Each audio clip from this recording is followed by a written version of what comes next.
I didn't want to tell this story, but per her request, she wanted me to tell it.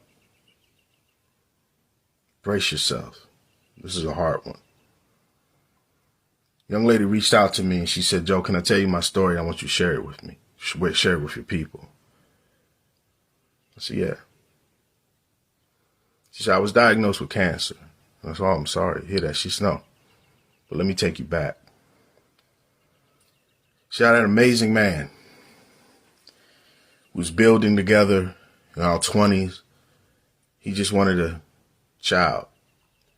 He put me through school or helped me through school. And I told him, just let me get my bachelor's degree and get my footing and we can start our family. Then it was, let me get my master's degree and then we'll start our family. I kept putting it all. Let me get in this career. Let me get a certain place in my career and then we'll start our family. And she said, Joe, I grind, man. And that man waited for me. He was a good man. Never cheated on me. Good provider. He wasn't a college man. He didn't ever go to college, but he was a good dude. A couple of years went by. He was like, okay, I want to have a child. She said, I don't want any kids right now. You got to make more money. You got to make this. You have to do this and do that. And he was like, I'm good where I'm at. So then she told him, you're not on my level. I want a divorce. I need a man on my level.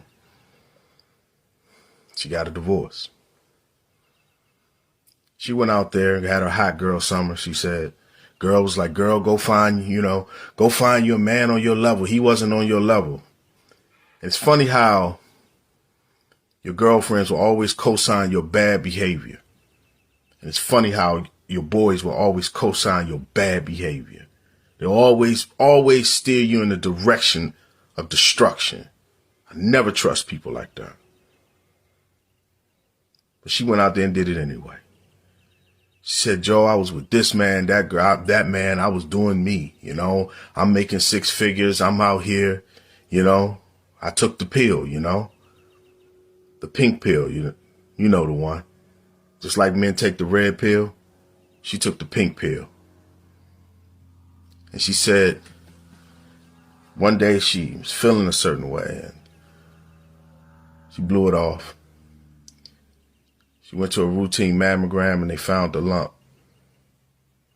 She had breast cancer. And it hit her. She said she was so much in shock that she thought she was still married. Because she was like, okay, I'm going to go home. My husband's going to do this. It didn't dawn on her until she walked into her home that she was alone. So she said the man she had at the time, she told him, he was like, babe, we're going to do this. We're going to beat this. So they started treatment. She said 2 treatments in, that joker was gone, Joe. He was like, I can't handle this. Said she started getting sick and, she getting weak and she couldn't do certain things. And I asked the question, I said, what happened to your girlfriends? Your girlfriend? She said they fell off.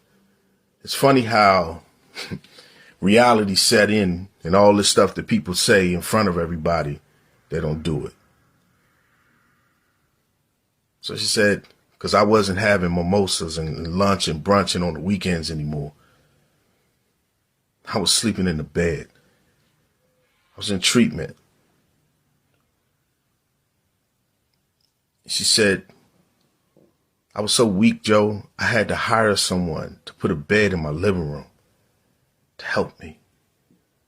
I had a bucket to do my business in because I couldn't make it to the freaking toilet.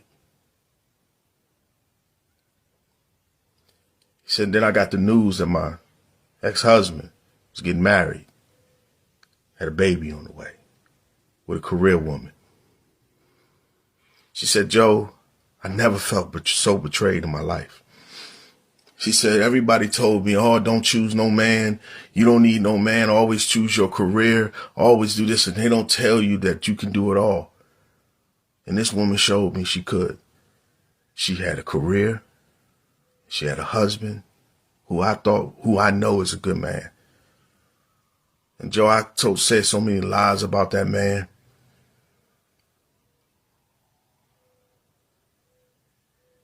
And he still offered to help. And I felt bad.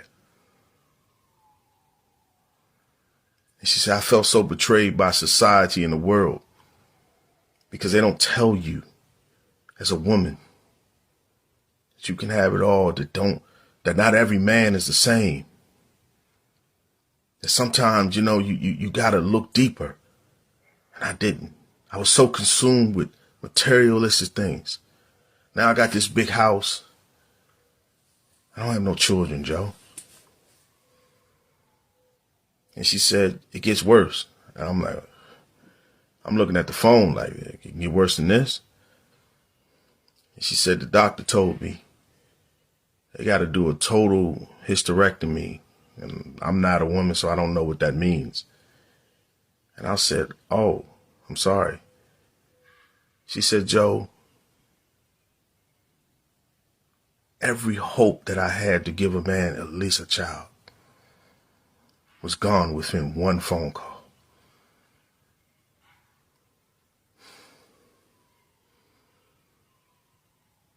They don't tell you this, man. They don't tell you. They tell you all the fun stuff and everything to get you in the door to stupid city. But they don't tell you when you get in there, there's some bad stuff that can possibly happen.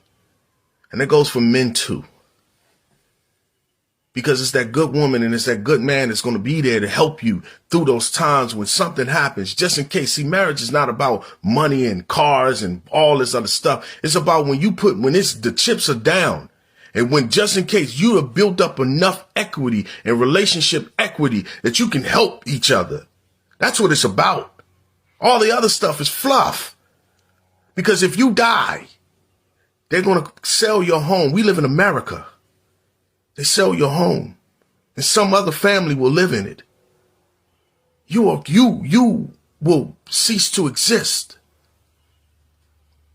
You die. Someone gives away your clothes to the Goodwill.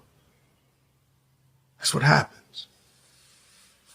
So I ask you, the hot girl summer worth it?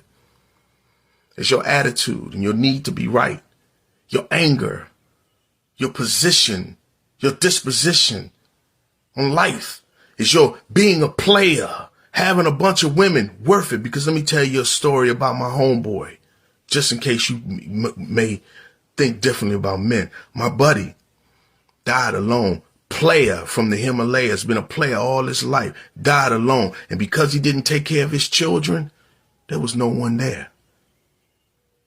They found him in his apartment. And his mother, and because his mother and his father is older and he wasn't calling like he's supposed to, they thought nothing of it. Until his mother got that phone call and says, hey, you Mrs. Williams. Mrs. Williams said, yes, we regret to inform you that we found your son. He was stinking up the apartment.